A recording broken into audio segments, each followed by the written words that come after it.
So here I am, taking a ride because Donna is in South Carolina.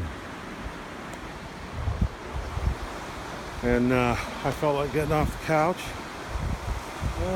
So I'm gonna head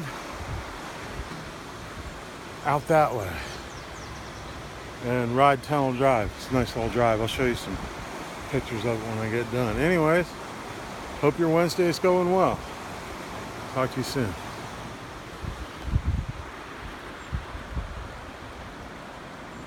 Bye, baby.